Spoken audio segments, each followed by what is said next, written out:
ইউনুস আলাইহিস সালাম একজন মহান নবী, যিনি আল্লাহর প্রেরিত বার্তাবাহক ছিলেন নিনোয়া জাতির জন্য। আজকের ভিডিওতে আমরা জানব ইউনুস আলাইহিস সালামের সেই চমকপ্রদ জীবনের গল্প, যখন তার জাতি সত্যকে অস্বীকার করেছিল আর তিনি রাগ করে তাদেরকে ছেড়ে চলে গিয়েছিলেন। ইউনুস আলাইহিস সালামের এই সিদ্ধান্ত কিভাবে তাকে গভীর সমুদ্র আর বিশাল এক মাছের পেট পর্যন্ত নিয়ে যায়, আর সেখান থেকেই শুরু হয় তার তওবার এক অলৌকিক অধ্যায়। এই ভিডিওতে আমরা গভীরভাবে বিশ্লেষণ করব ইউনুস আলাইহিস সালামের ধৈর্য, তার কওমের অবস্থা এবং আল্লাহর পক্ষ থেকে তার প্রতি নাজিল হওয়ার রহমত ও দয়া। ইউনুস আলাইহিস সালামের কাহিনী শুধু একটি কাহিনী নয়, এটি একটি শিক্ষা, একটি বার্তা যা আজও আমাদের হৃদয় ছুঁয়ে যায়।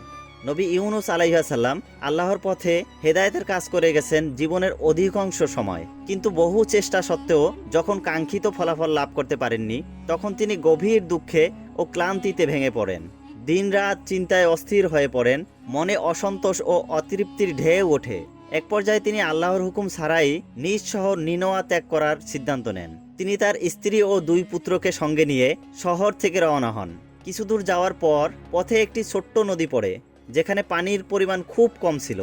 তিনি বড় ছেলেটিকে নদীর তীরে দাঁড় করিয়ে রাখেন এবং ছোট ছেলেকে কাঁধে তুলে নেন এবং স্ত্রীর হাত ধরে নদীতে নামেন। ঠিক তখনই হঠাৎ একটি প্রবল স্রোতের ঝাপটা এসে পড়ে। এতে ছোট ছেলেটি কাঁধ থেকে ছিটকে পড়ে যায় এবং স্ত্রীও হাত থেকে ফসকে যায়। এই আকস্মিক বিপদে নবী ইউনুস আলাইহিস সালাম ভীষণ বিচলিত হয়ে পড়েন। তিনি চারদিকে খুঁজতে থাকেন স্ত্রী ও ছোট পুত্রকে, কিন্তু অনেক খোঁজাখুঁজির পরেও তাদের কোনো খোঁজ পাওয়া যায় না। অবশেষে হতাশ হয়ে নদীর তীরে ফিরে আসেন। তখন দেখেন যে বড় ছেলেটিকেও বাঘ ধরে নিয়ে গেছে। এই হৃদয় বিদারক ঘটনার পর তিনি বুঝতে পারেন যে আল্লাহর আদেশ অমান্য করার কি ভয়াবহ পরিণতি হতে পারে। অনুতপ্ত হয়ে তিনি আল্লাহর দরবারে কান্নাকাটি করে ক্ষমা প্রার্থনা করেন এবং তওবা করে পুনরায় ফিরে যান নিনোয়া শহরে আল্লাহর নির্দেশের প্রতীক্ষায়। নির্জন এক রাতে হযরত ইউনুস আলাইহিস সালাম মহান আল্লাহ তাআলার ইবাদতে নিমগ্ন ছিলেন। ঠিক তখনই ওহির মাধ্যমে আল্লাহ তাআলা তাকে জানিয়ে দিলেন, হে ইউনুস, তোমার কওম পথভ্রষ্ট হয়ে পড়েছে। তারা জান্নাতের শান্তি ভুলে দুনিয়ার ভোগবিলাসে ডুবে গেছে, আখিরাতকে অস্বীকার করে ধ্বংসের দিকে ধাবিত হচ্ছে। তাদেরকে আল্লাহর পথে আহ্বান করো। যদি তারা ফিরে না আসে, আমি তাদের সেইভাবে ধ্বংস করব যেভাবে আদ ও সামুদ জাতিকে ধ্বংস করেছিলাম। এই নির্দেশ পেয়ে হযরত ইউনুস আলাইহিস সালাম নিজের কওমের মাঝে ফিরে এসে বললেন, হে আমার কওম, একমাত্র আল্লাহই উপাস্য, আমি তার প্রেরিত নবী। তোমরা মূর্তি পূজা ত্যাগ করো, আল্লাহর ইবাদত করো। আমি যে পথে তোমাদের ডাকছি সেই পথে চলো।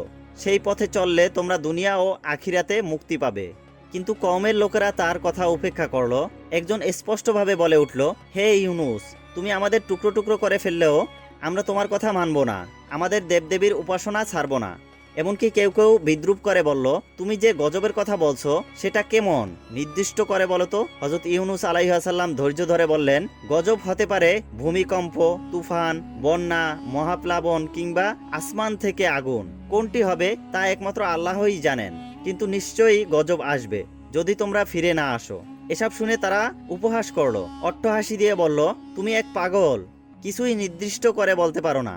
তারপর কেউ কেউ তার গায়ে ইট পাথর নিক্ষেপ করলো। হযরত ইউনুস আলাইহিস সালাম দুঃখ ভরাক্রান্ত হয়ে কওম ছেড়ে চলে গেলেন। তিনি চাচ্ছিলেন মানুষকে জাহান্নামের আগুন থেকে বাঁচাতে, জান্নাতের পথে ডাকছিলেন, অথচ তারা তাকে অবজ্ঞা করলো, বিদ্রুপ করলো। তিনি দুহাত তুলে আল্লাহর দরবারে বললেন, হে আল্লাহ, বহুদিন ধরে আমি তাদেরকে ডাকছি, কিন্তু তারা ফিরছে না। অতএব তুমি তাদের উপর তোমার গজব নাজিল করো। আল্লাহ তাআলা তাকে জানিয়ে দিলেন, হে ইউনুস, আমি যথাসময়ে গজব পাঠাবো, কিন্তু তাড়াহুড়া করো না। তবুও কওমের মানুষ হযরত ইউনুস আলাইহিস সালামকে রাস্তায় দেখলে বিদ্রুপ করত, বলতো, কি হে ইউনুস, গজব আসছে না কেন? তোমার আল্লাহকে বলো একটু তাড়াতাড়ি পাঠাক। দিন দিন তার ধৈর্য চূর্ণ হতে থাকলো। এদিকে অবজ্ঞা, অন্যদিকে আল্লাহর পক্ষ থেকেও নির্দিষ্ট নির্দেশনা না আসায় তিনি দুঃখে লজ্জায় সিদ্ধান্ত নিলেন, এই বেদিন জাতিকে তিনি আর সতর্ক করবেন না। হযরত ইউনুস আলাইহিস সালাম যখন তার কওমের লাগাতার বিদ্রুপ, উপহাস এবং অবাধ্যতায় অতিষ্ঠ হয়ে পড়লেন, তখন দুঃখ ভরাক্রান্ত হৃদয়ে তিনি আল্লাহর অনুমতি ছাড়াই একদিন তিনি দেশ ত্যাগ করে চলে গেলেন অজানা গন্তব্যে। এই সিদ্ধান্ত তার আবেগপ্রবণ হৃদয় থেকে আসা, কারণ তিনি চাইছিলেন সেই কওম থেকে দূরে চলে যেতে যারা কেবল তাকে কষ্ট দিয়েছে, তার নবুয়াতের সম্মান ক্ষুণ্ণ করেছে। তবে হযরত ইউনুস আলাইহিস সালাম ভুলে গিয়েছিলেন, একজন নবী যখন কোনো কওমকে ছাড়েন তাকে অবশ্যই আল্লাহর পক্ষ থেকে অনুমতি নিতে হয়, কারণ নবীরা নিজ থেকে কোনো সিদ্ধান্ত নিতে পারেন না, যতক্ষণ না তা আল্লাহর নির্দেশ অনুযায়ী হয়। এই কাজ আল্লাহ তাআলার পছন্দ হয়নি। হযরত ইউনুস আলাইহিস সালাম যখন তার জাতির নিরন্তর অবিশ্বাস ও বিরোধিতার সহ্য করতে না পেরে অত্যন্ত কষ্ট ও দুঃখ ভারাক্রান্ত মন নিয়ে নিজ জন্মভূমি ত্যাগ করলেন, তখন তিনি ফোরাত নদীর তীরে গিয়ে পৌঁছালেন। সেখানে তিনি দেখতে পেলেন একটি জাহাজ নোঙর করে রাখা রয়েছে, যেখানে অনেক যাত্রী পূর্বেই আরোহণ করে বসে আছে। হযরত ইউনুস আলাইহিস সালাম জাহাজের এক যাত্রীর কাছে জানতে চাইলেন, এই জাহাজটি কোথায় যাবে? যাত্রীটি বলল, এটি বহুদূর শহরের অনেক বাইরে যাবে, আপনি ইচ্ছা করলে আমাদের সাথে চলুন। হযরত ইউনুস আলাইহিস সালাম সেই যাত্রীর কথা মতো জাহাজে আরোহণ করলেন এবং কিছুক্ষণের মধ্যেই জাহাজ নোঙর তুলে যাত্রা শুরু করলো। জাহাজটি নদী পার হয়ে সমুদ্রে উপনীত হলো এবং শুরুতে নির্বিঘ্নে চলছিল, কিন্তু যখন জাহাজটি গভীর সমুদ্রে পৌঁছালো তখন হঠাৎ করেই সেটি থেমে গেল। জাহাজ এক জায়গায় আটকে গিয়ে শুধু ঘুরপাক খাচ্ছিল আর কোনোভাবেই সামনে এগোচ্ছিল না। জাহাজের কাপ্তান, নাবিক এবং কারিগরেরা জাহাজের সকল যান্ত্রিক দিক পরীক্ষা করলেন, কিন্তু কোনো সমস্যা খুঁজে পেলেন না, অথচ জাহাজ সামনে যাচ্ছে না। এই অবস্থায় সবাই ভয় ও বিস্ময়ে হতবাক হলেন। জাহাজে থাকা এক পরহেজগার বুজুর্গ বললেন, এই জাহাজে নিশ্চয়ই এমন একজন আছে যে তার মনিবের নিকট থেকে পালিয়ে এসেছে। সে পাপের বোঝার কারণেই জাহাজ চলতে পারছে না। যতক্ষণ না তাকে জাহাজ থেকে ফেলে দেওয়া হবে ততক্ষণ জাহাজ চলবে না। সেই বুজুর্গের কথা শুনে সকলেই এক এক করে জিজ্ঞাসা করতে লাগলেন, তোমাদের মধ্যে কি কেউ এমন আছে যে তার মালিকের অনুমতি ছাড়া পালিয়ে এসেছে? সবাই অস্বীকার করলো। তখন হযরত ইউনুস আলাইহিস সালাম মনে মনে ভাবলেন, আমি তো সেই ব্যক্তি, আমি তো আল্লাহর অনুমতি ছাড়াই নিজ জাতিকে ছেড়ে অন্যত্র চলে এসেছি। আমি তো আল্লাহর একজন গোলাম, আর আমি মালিকের অনুমতি না নিয়েই পালিয়ে এসেছি। এই উপলব্ধি থেকে হযরত ইউনুস আলাইহিস সালাম সকলকে বললেন, তোমরা যাকে খুঁজছো আমি সেই। আমি আমার মহান মালিক আল্লাহ রব্বুল আলামিনের আদেশ ছাড়া জাতিকে ত্যাগ করেছি। তোমরা আমাকে সাগরে নিক্ষেপ করো, আমার জন্য তোমাদের সকলের জীবন বিপন্ন হোক, আমি তা চাই না। তার এই স্বীকারোক্তি শুনে কেউ বিশ্বাস করতে পারছিল না। হযরত ইউনুস আলাইহিস সালামের মাধুর্যময় চেহারা, বিনয়ী ভাষা এবং নরম ব্যবহার দেখে সবাই মনে করলো তিনি কোনো সম্ভ্রান্ত ব্যক্তি। তাকে গোলাম হিসেবে কল্পনাও করা কঠিন ছিল। কিন্তু হযরত ইউনুস আলাইহিস সালাম নিজেকে বারবার অপরাধী বলে দাবি করতে লাগলেন। অথবা সকলে পরামর্শ করে সিদ্ধান্ত নিল লটারির মাধ্যমে প্রকৃত ব্যক্তিকে শনাক্ত করা হবে। তারা লটারি করলো। প্রথমবারই হযরত ইউনুস আলাইহিস সালামের নাম উঠল। তারা বিশ্বাস করতে পারল না। আবার করলো, তবুও তার নাম এলো। তৃতীয়বারও একই ফলাফল হলো। তিনবারের প্রত্যয়ী ফলাফলে তারা নিশ্চিত হলো এই মহান ব্যক্তি নিজেই সেই পালিয়ে আসা গোলাম, যার কারণে জাহাজ থেমে গেছে। তখন হযরত ইউনুস আলাইহিস সালাম নিজেই বললেন, তোমরা সিদ্ধান্ত নিতে দেরি করছো, তবে আমি দেরি করব না। আল্লাহর ইচ্ছাই পরম ইচ্ছা। তিনি দুরাকাত নামাজ আদায় করলেন, নিজের কাপড়ে সুগন্ধি লাগালেন এবং জাহাজের এক পাশে গিয়ে নিজ হাতে নিজেকে সমুদ্রের বুকে ছুঁড়ে দিলেন। যেই মুহূর্তে হযরত ইউনুস আলাইহিস সালাম সাগরে ঝাঁপিয়ে পড়লেন, সেই মুহূর্তেই জাহাজ থেমে থাকা অবস্থা থেকে চলতে শুরু করলো। সব যাত্রী বিস্ময়ে হতবাক হয়ে এই দৃশ্য প্রত্যক্ষ করলো, কিন্তু তারা জানলো না তাকে সাগর কিভাবে গ্রহণ করলো, কোথায় নিয়ে গেল, কি ঘটলো তার সঙ্গে। যখন হযরত ইউনুস আলাইহিস সালাম নিজের ইচ্ছায় আল্লাহর উপর সম্পূর্ণ ভরসা রেখে নিজেকে সাগরে ছুঁড়ে ফেললেন, তখন আসমান জমিন কাঁপানো এক অলৌকিক ঘটনা ঘটল। আল্লাহ তাআলা স্বয়ং একটি বিশাল আকৃতির মাছকে আদেশ করলেন, তুমি তাকে গিলে ফেলো, কিন্তু তার শরীরে কোনো অঙ্গ প্রত্যঙ্গ ক্ষতিগ্রস্ত করবে না। মহান আল্লাহ তাআলার হুকুম পেয়ে সেই বিশাল মাছ হযরত ইউনুস আলাইহিস সালামকে এক চুমুকে গিলে ফেললেন। কিন্তু অবাক করা বিষয় হলো, তার শরীরের কোথাও এক ফোঁটা আছরও লাগলো না। হযরত ইউনুস আলাইহিস সালাম যখন মাছের পেটে এলেন, চারিদিকে ঘোর অন্ধকার, গা চাপা পরিবেশ, হাড় কাঁপানো নিস্তব্ধতা। তখন তার মন ভরে গেল ভয়ে, লজ্জার, অনুতাপের ও ঈমানের তীব্র মিশ্র অনুভূতিতে। তিনটি ঘোর অন্ধকার তাকে আচ্ছন্ন করেছিল: রাতের অন্ধকার, সাগরের গভীর অন্ধকার এবং মাছের পেটের অন্ধকার। এই ভয়াবহ অন্ধকারের মাঝেও হযরত ইউনুস আলাইহিস সালাম দিশেহারা হননি, বরং তার ঈমানী শক্তি তাকে উজ্জ্বল বাতির মতো পথ দেখালো। তিনি তখন তওবা করে কাঁদতে কাঁদতে দোয়া করতে লাগলেন, লা ইলাহা ইল্লা আনতা সুবহানাকা ইন্নী কুনতু মিনাজ জালিমিন। অর্থ, আপনি ছাড়া কোনো ইলাহা নেই, আপনি পবিত্র, আমি অবশ্যই জালিমদের অন্তর্ভুক্ত। এই দোয়া তিনি শুধু একবার বলেননি, তিনি নিরবিচ্ছিন্নভাবে এই দোয়া পাঠ করতেন। এটি ছিল তার মুক্তির চাবিকাঠি। মাছের পেটে অবস্থানকালে হযরত ইউনুস আলাইহিস সালাম রোজা পালন করতেন। তার শরীরে কোনো খাদ্য ছিল না, কোনো আলো ছিল না, কোনো দুনিয়াবি অবলম্বন ছিল না, তবুও তিনি রোজা রাখতেন এবং ইবাদাতে ব্যস্ত থাকতেন। মাছও তাকে গভীর সাগরের তলদেশে নিয়ে ঘুরে বেড়াতো, যেন আল্লাহর সৃষ্টি জগৎ তাকে চিনিয়ে দিচ্ছে মানব জীবনের সীমাবদ্ধতা কতটুকু এবং মহান আল্লাহর কুদরত কত বিশাল।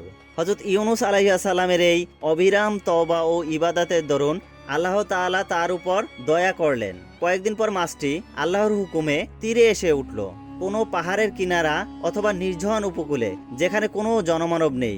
সেই স্থানে মাছ হযরত ইউনুস আলাইহিস সালামকে নিঃশব্দে বাইরে নিক্ষেপ করলো। হযরত ইউনুস আলাইহিস সালামের শরীর ছিল অত্যন্ত দুর্বল, চামড়া ছিল ভঙ্গুর ও ঝলসে যাওয়া, কারণ মাছের পেটে পিত্তরস ও অনাহার তাকে নিঃশেষ করে ফেলেছিল। তিনি পরে রইলেন সম্পূর্ণ একা, নির্জন, ক্ষীণকণ্ঠে শকর আদায় করতে করতে। সেই সময়ে আল্লাহ তাআলা তার করুণার দ্বারা একটি আশ্চর্য ঘটনা ঘটালেন। তার পাশে একটি গাছ জন্ম নিতে শুরু করলো। এটি ছিল ইয়াকতিন গাছ, অর্থাৎ কুমড়া জাতীয় লতানো উদ্ভিদ, যার পাতা বড় ও নরম হয় এবং তীব্র রোদ থেকে ছায়া দিতে সক্ষম। এই গাছ দ্রুত বড় হয়ে হযরত ইউনুস আলাইহিস সালামকে ছায়া দিতে লাগলেন। এই গাছ শুধু ছায়া দিল না, বরং এতে ফল ধরলো। তিনি সেই ফলের পুষ্টি পেতে লাগলেন। তার শরীর ধীরে ধীরে সেরে উঠতে লাগলো। আল্লাহর রহমতের আরেক নিদর্শন ছিল, একটি ছাগল প্রতিদিন নির্দিষ্ট সময় এসে তাকে দুধ পান করিয়ে যেত।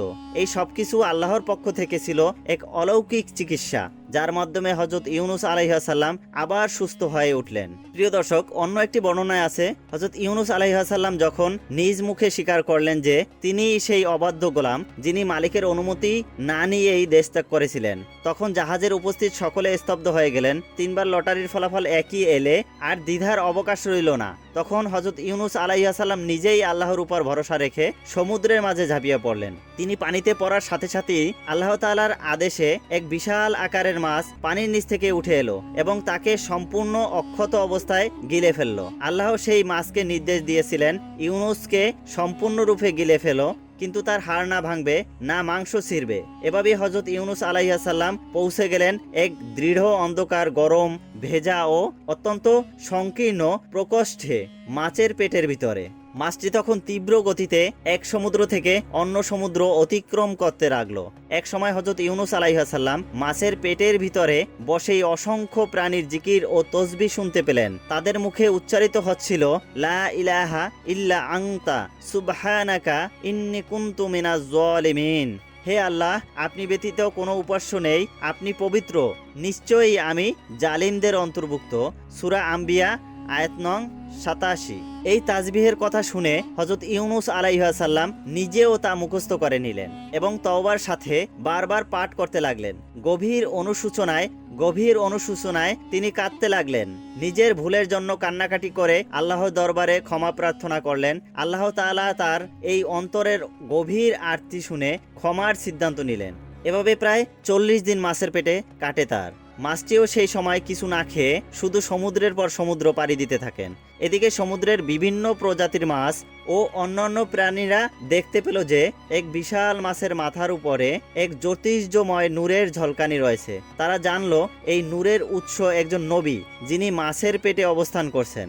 অসংখ্য মাছ যারা দুরারোগ্য ব্যাধিতে আক্রান্ত ছিল, তারা মাছটির চারপাশে জড়ো হলো। তারা আল্লাহর আদেশে এই মাছের শরীরের পানি স্পর্শ গ্রহণ করে আরোগ্য লাভ করতে থাকলেন।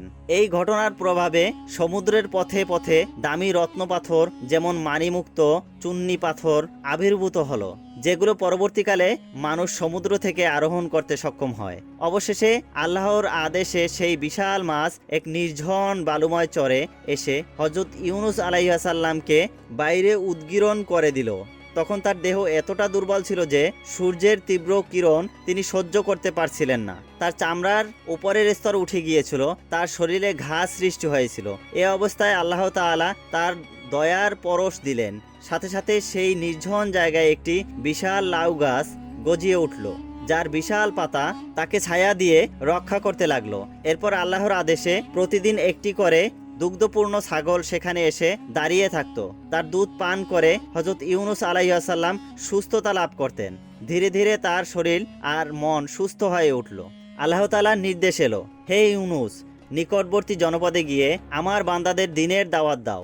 সেই জনপদ ছিল এমন এক অঞ্চল যেখানে হযরত ইউনুস আলাইহিস সালামের দাওয়াত সম্পর্কে পূর্বেই শুনেছিল, কিন্তু তাকে দেখার সৌভাগ্য হয়নি। তারা অধীর আগ্রহে নবীর প্রতীক্ষায় ছিল। হযরত ইউনুস আলাইহিস সালাম একদিন এক রাত হাঁটার পর সেই জনপদে পৌঁছালেন। লোকেরা তার পরিচয় পেয়ে চোখে জল এনে তাকে অভ্যর্থনা জানালো। নবী তাদের মাঝে ঈমানের দাওয়াত দিলেন। লোকেরা দলে দলে এসে কালিমা পড়ে ইসলাম গ্রহণ করলো। তারা শরীয়তের শিক্ষা নিতে শুরু করলো। ইউনুস আলাইহিস সালাম প্রতিদিন তাদের তালিম দিতে ব্যস্ত হয়ে পড়লেন। এরই মধ্যে এক অভাবনীয় ঘটনা ঘটলো। হঠাৎ করেই তার স্ত্রী ও ছোট ছেলে সেখানেই এসে উপস্থিত হলেন। হযরত ইউনুস আলাইহিস সালাম বিস্মিত হলেন, কেঁদে ফেললেন, সিজদায় পড়ে গেলেন শুকরিয়া আদায়। স্ত্রী বললেন, তোমার হাত ছুটে আমরা পানির স্রোতে হারিয়ে গিয়েছিলাম, আল্লাহর কৃপায় প্রাণে বেঁচে থাকি। পরে কিছু ভালো মানুষ আমাদের উদ্ধার করে আশ্রয় দেয় এবং আমার কাছ থেকে দ্বীনের দাওয়াত শুনে ইসলাম গ্রহণ করে। প্রতিদিন শত শত মানুষ এসে ইসলাম গ্রহণ করত। তারা বলতো, নিশ্চয়ই শীঘ্রই নবী ইউনুস আসবেন, কারণ নবীর স্ত্রী তো আমাদের মাঝেই এসেছেন। স্ত্রী এক রাতে একটি স্বপ্ন দেখেন। এক শুভ্র পোশাক পরিহিত ব্যক্তি বলছেন, হে নবীর স্ত্রী, তোমার স্বামীর পরীক্ষা শেষ, শীঘ্রই তোমাদের মিলন ঘটবে। তুমি দ্বীনের কাজ যেভাবে করছো তাতে আল্লাহ সন্তুষ্ট হয়েছেন। স্ত্রী যখন এই কথা বলছিলেন, হযরত ইউনুস আলাইহিস সালাম শুনে অশ্রুসিক্ত হলেন, কৃতজ্ঞতায় আবার সিজদায় পড়ে গেলেন।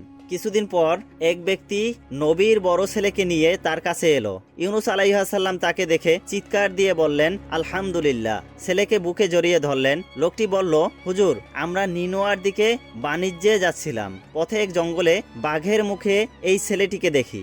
আমরা বাঘকে তাড়িয়ে ছেলেটিকে উদ্ধার করি। সে আপনার পরিচয় দিলে আমরা তাকে স্নেহে লালন করি। এরপর আপনার আগমনের সংবাদ পেয়ে আজ তাকে আপনার কাছে নিয়ে এসেছি। হযরত ইউনুস আলাইহিস সালাম অত্যন্ত খুশি হয়ে তাকে দ্বীনের দাওয়াত দিলেন। সে সঙ্গে সঙ্গে কালিমা পড়ে ইসলাম গ্রহণ করলো এবং প্রতিজ্ঞা করলো তার গোটা বংশকে নবীর কাছে এনে ঈমানে দীক্ষিত করবেন। এদিকে হযরত ইউনুস আলাইহিস সালাম যখন স্বদেশ ত্যাগ করে চলে যান, তখন একদিন হঠাৎ করে দুপুরবেলা আকাশে অস্বাভাবিক এক পরিবর্তন দেখা দেয়। কোথা থেকে যেন বিশাল বিশাল মেঘখণ্ড এসে একত্রিত হয়ে থাকে এবং কিছুক্ষণের মধ্যেই তা ঘন কৃষ্ণবর্ণ ধারণ করে পুরো অঞ্চলকে অন্ধকারে ঢেকে ফেলে। এমন ভয়াবহ দৃশ্য এর আগে কেউ কখনো দেখেনি। এই ভীতিকর পরিবেশে মানুষ আতঙ্কে দিশেহারা হয়ে পড়েন।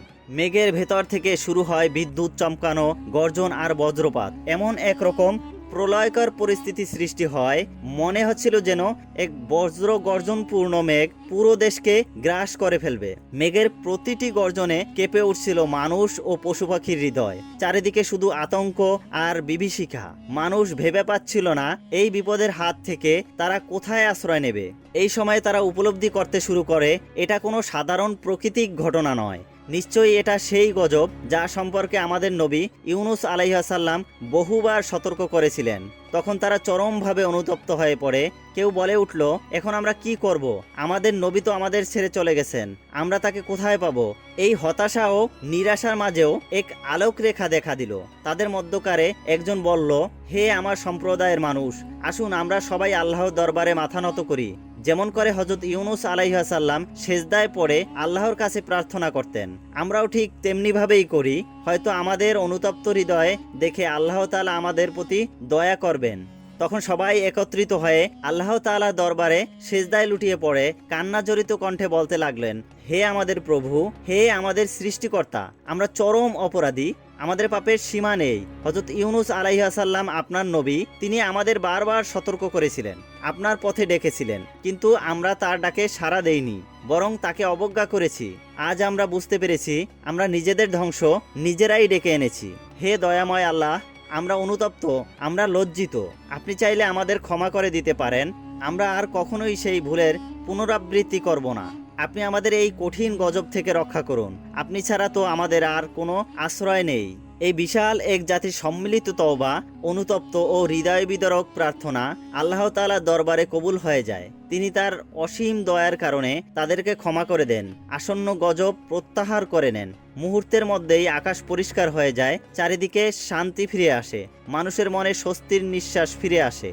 এরপর সবাই হযরত ইউনুস আলাইহিস সালামকে খুঁজতে থাকে, তাকে ফিরিয়ে আনার জন্য মরিয়া হয়ে পড়ে, কিন্তু তাকে কোথাও খুঁজে পায় না। তখন তারা আবারও আল্লাহর দরবারে প্রার্থনা করে, হে আমার রব, আপনি আমাদের নবীকে আমাদের কাছে ফিরিয়ে দিন, আমরা তাকে সদরে গ্রহণ করব, তার প্রতিটি কথা আমরা মেনে চলব, তার দেখানো পথেই চলব, আর কখনো অবাধ্য হব না। হযরত ইউনুস আলাইহিস সালামের এই কওমের এই একত্রে ঈমান গ্রহণ করা ঘটনা পৃথিবীর ইতিহাসে এক অনন্য উদাহরণ। বর্ণিত আছে, তার কওমের প্রাপ্তবয়স্ক ও বুদ্ধিমান পুরুষের সংখ্যা ছিল প্রায় 1 লক্ষ, আর নারী ও শিশু মিলিয়ে সংখ্যা ছিল প্রায় 3 লক্ষের মতো। এভাবে একটি বিশাল জাতি একসাথে ঈমান আনলো, নিজেদের গুনাহ স্বীকার করে আল্লাহর দরবারে ফিরে এলো। এটি নিঃসন্দেহে ইতিহাসের এক বিরল ও শিক্ষণীয় ঘটনা। অবশেষে এক সময় আল্লাহ তাআলা হযরত ইউনুস আলাইহিস সালামকে স্বীয় কওমের কাছে পুনরায় ফিরে যাওয়ার নির্দেশ দেন। আল্লাহর হুকুম অনুযায়ী তিনি নিজ জাতির নিকট ফিরে যান। এবার তিনি আগের চেয়ে দ্বিগুণ উদ্যম ও নিষ্ঠার সঙ্গে আল্লাহর পথে দাওয়াত দিতে শুরু করেন। তার আহ্বানে সাড়া দিয়ে অনেকে ঈমান গ্রহণ করে, তার নবুয়াতের সত্যতা মেনে নেয় এবং তার থেকে শরীয়তের বিধিবিধান শিক্ষা নিয়ে সেই অনুযায়ী নিজেদের জীবন পরিচালনা করতে শুরু করেন। হযরত ইউনুস আলাইহিস সালাম তার জীবনের শেষ 30 বছর উম্মতের মাঝে অত্যন্ত সফলভাবে দ্বীনের দাওয়াত দিয়ে কাটান। এক বর্ণনা মতে হযরত ইউনুস আলাইহিস সালাম মোট 130 বছর বয়সে ইন্তেকাল করেন। তিনি এই দীর্ঘ জীবনকাল জুড়ে অসংখ্য মানুষকে হিদায়াতের আলো দেখান এবং তাদেরকে সত্য পথের দিকে আহ্বান করেন। তার ইন্তেকালের পর তার পবিত্র রওজা মোবারক সাদকা নদীর তীরে অবস্থিত করা হয়, যা আজও সম্মান ও শ্রদ্ধার সাথে সংরক্ষিত রয়েছে। তার নাম ফলক দিয়ে ওই স্থানকে চিহ্নিত করা হয়েছে, যাতে মানুষ তার স্মৃতি থেকে শিক্ষা নিতে পারে। এভাবেই হযরত ইউনুস আলাইহিস সালাম আমাদের সামনে রেখে গেছেন তাওবা, ধৈর্য এবং আল্লাহর প্রতি পূর্ণ আস্থার এক উজ্জ্বল দৃষ্টান্ত, যা যুগে যুগে মানুষের সৎ পথে পরিচালিত করে চলেছে। ইউনুস আলাইহিস সালামের এই ধৈর্য, তওবা ও আল্লাহর রহমতের এই গল্প আমাদের শেখায়, নিঃস্বার্থ আত্মসমর্পণেই আসে মুক্তি, আর আল্লাহ কখনোই তার বান্দার দোয়া ফিরিয়ে দেন না।